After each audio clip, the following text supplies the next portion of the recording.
Hey guys, welcome back to my channel. Today I will be showcasing a limited edition rice box by the Rasmus. I'm gonna start off with some details about the product itself. So as I said, this is a limited edition and there were only 999 copies of this sold. My number is 117. I bought it as a pre-order because that's how they sold it, and the cost with shipping was around 80 euros in total. It started to ship one day before the album officially came out on the 22nd of September, and it reached to me in 3 to 4 days. I have previously unwrapped everything so the video looks more clean for you guys and I don't have to waste time.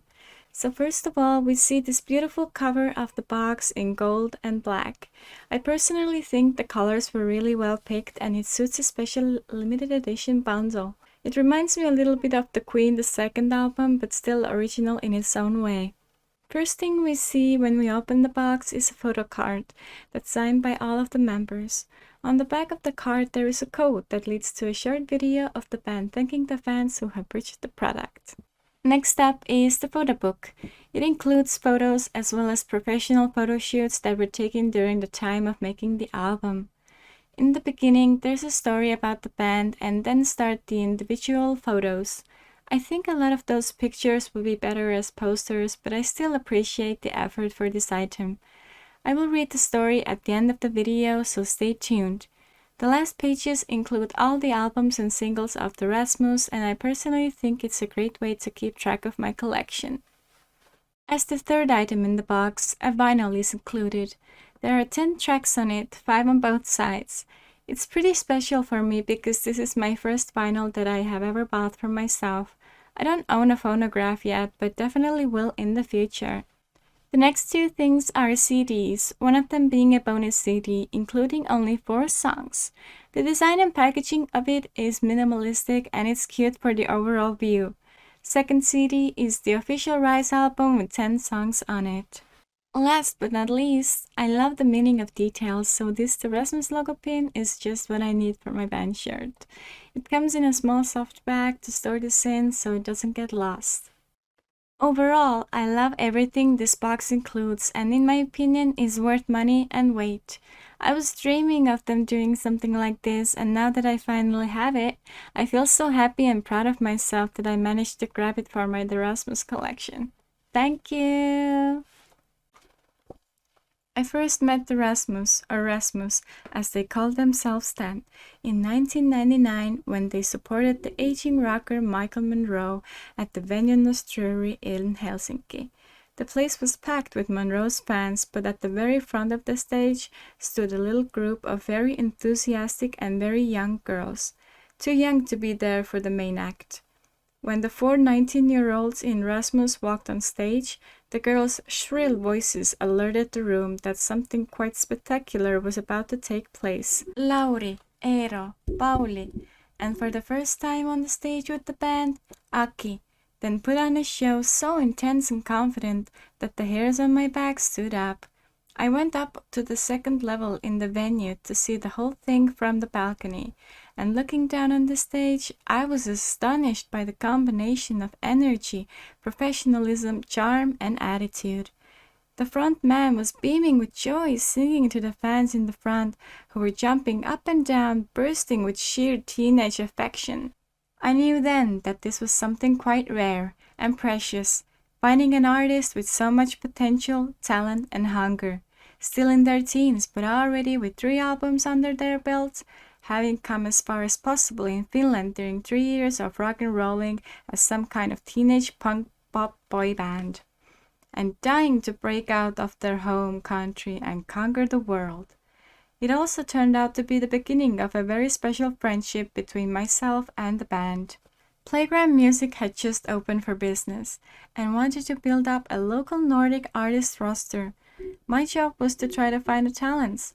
I got the mandate to sign the Rasmus, who soon changed their name to The Rasmus. I suggested that they should work with the new Swedish producer team Michael Nord Andersson and Martin Hansen, who had just set up shop in the legendary Europa Film Studios in western Stockholm. The studio was located in an industrial area away from the city.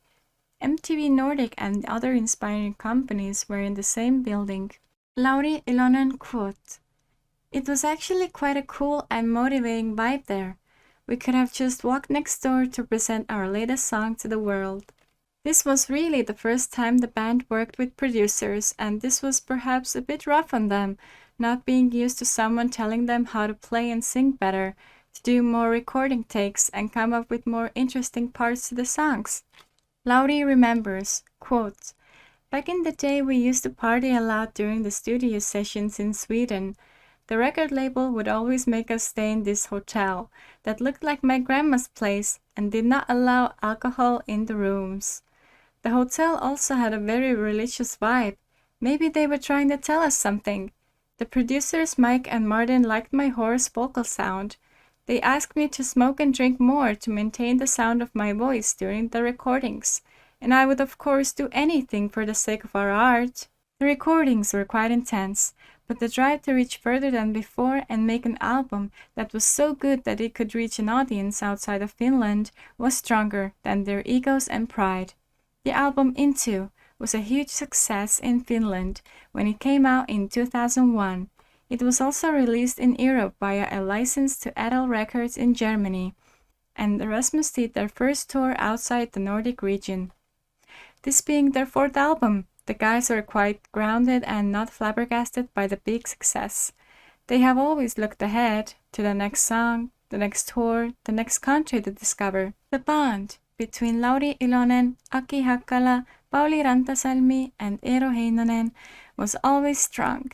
They grew up together, went to the same school, and started playing together in their early teens. They were like siblings, brothers in music, if not in blood. On my frequent trips from Stockholm to Helsinki during the Into times, they took me out on numerous bar rounds, and they were excellent guides to the city's best hotspots. Their open generosity was a big bonus. It was not until the next album, Dead Letters, that the Rasmus found the real gold mine, and it happened with the single In the Shadows, the song that turned out to be their biggest hit to date.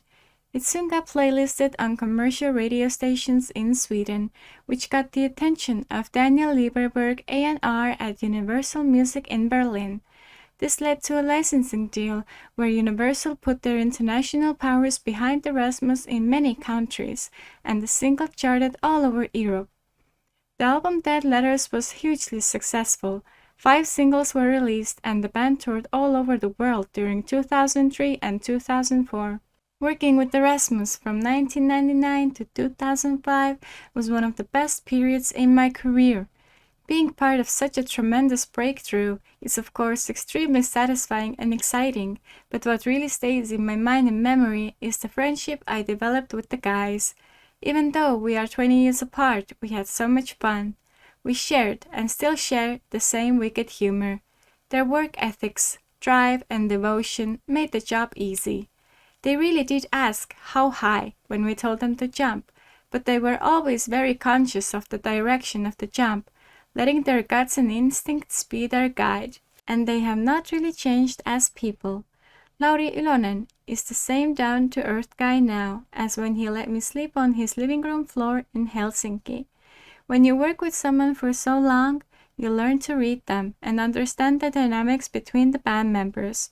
They know who they are, they trust each other, they give each other space, and there is so much love and respect between them. Brothers, really. Fast forward to July 2019, when the Rasmus rented a house in Nalora, Spain, to create new material, but also to spend time together, away from the daily chores and distractions. The previous album, Dark Matters, was difficult to make. The songs did not come easily. Lauri and Pauli tried co-writing with the Swedish producers Joy Deb, Anton Hart af Segerstad, and Linnea Deb. The songs were good, but the method of working eroded the band's confidence. After the songwriting sessions in Stockholm, they started to lay down tracks, working from the demos and adding vocals, guitars, and programming. Then, in the end, Aki and Eero came to the studio to record drums and bass. This was a new way of working, and it did not prove to be very good for the band chemistry. So, to get the old band mojo working again, the band decided to spend some time together in a nice place and focus on music food, sauna, and just being together. Eero Heinonen remembers, Elora was super hot. We tried to make the room where we played cooler, but there was no real air conditioning, so we were dripping with sweat. Luckily, there was also a pool. We spent quite a lot of energy trying to come out from a dark place with the band. Since the earlier album, Dark Matters was difficult to do.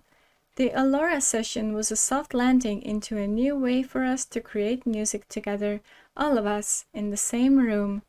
Aki Hakala recollects, it wasn't the easiest session. Of course, it was important to play together and get some new material done, but more important was to get together with the band, talk, get on the same page. We laughed about how cooking was easier for us than making music. That was certainly at least half true. We were struggling with the new material. The Spanish heat didn't make it easier. During this session, we made a bunch of demos. Be Somebody was one of them, and I'm super happy that it ended up on the album. One of the reasons for the trip was to make a demo that could be sent to possible album producers. One of the names on the list was John Joshua Schumann, a Danish gentleman living in the UK, with artists like Kent, Mew, DAD, and Car Park North on his CV.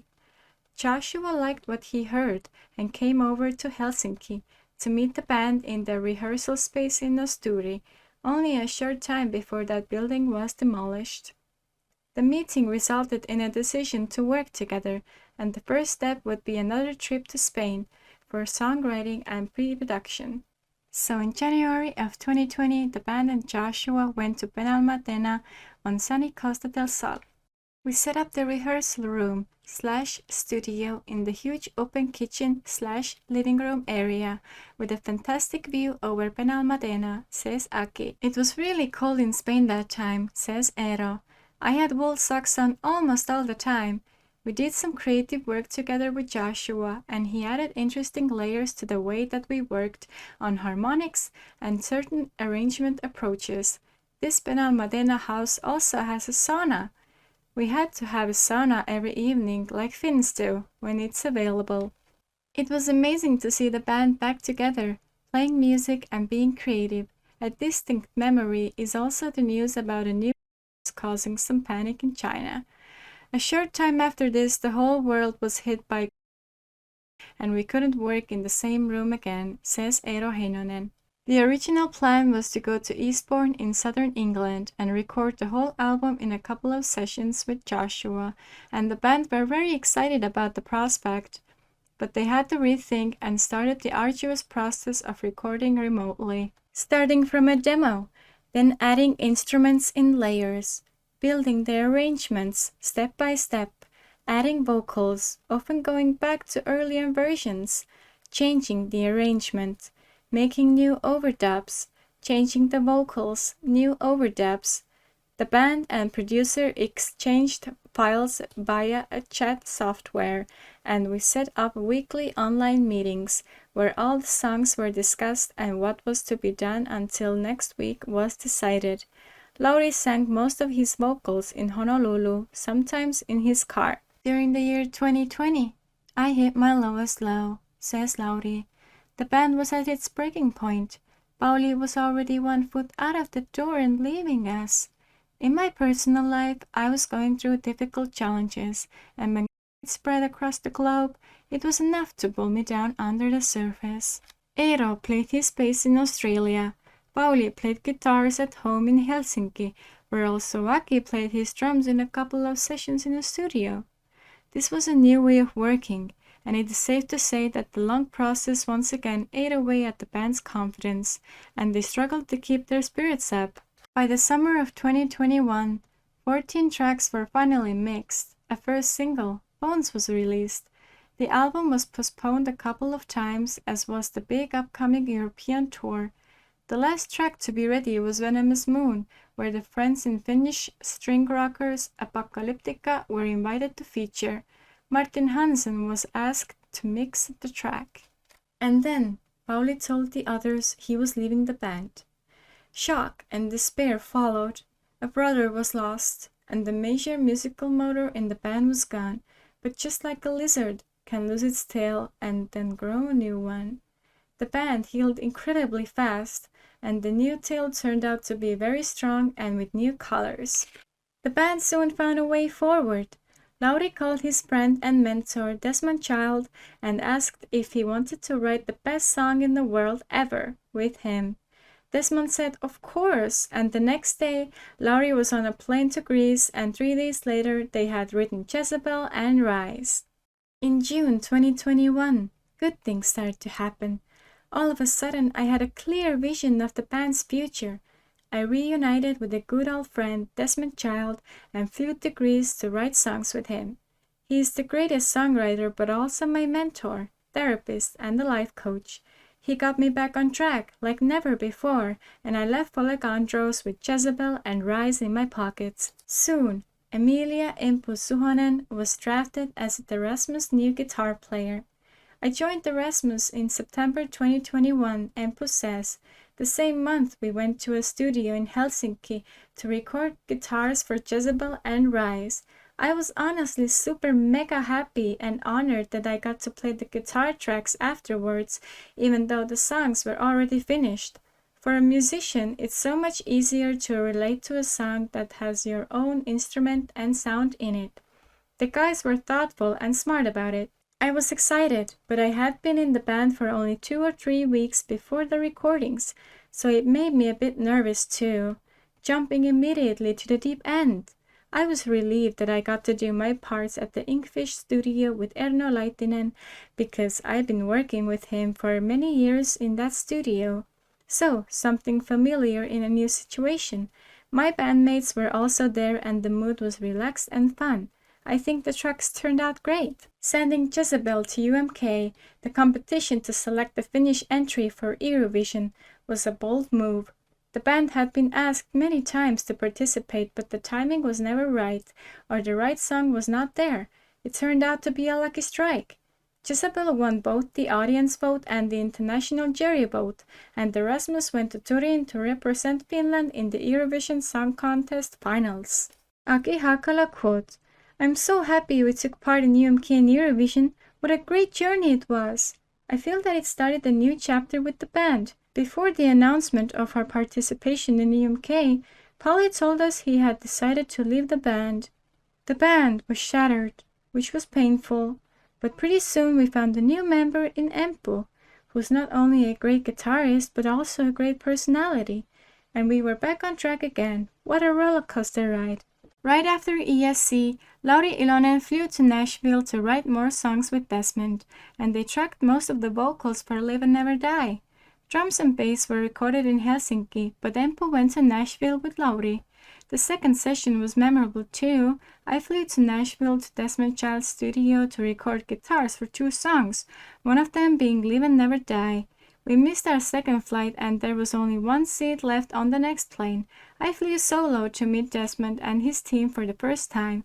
Going to bed at Desmond's place that night, I kind of missed my bandmates, but hey, the whole trip was a success and the songs turned out awesome. So, it was worth stressing out a bit, says Empu Suhonen. Eero Heinonen reflects, "After Empu started with us in the Rasmus, I think some mental shackles were broken and we feel more free." Thank you guys so much for watching and listening, and if you enjoyed this video then don't forget to hit the like button and also share with your friends. All my socials are down in the description box, and hopefully one day the band members will notice my videos. Cover of Jezebel is also up on my channel. If you want to take a look at that, feel free, and I'll see you guys later. Bye!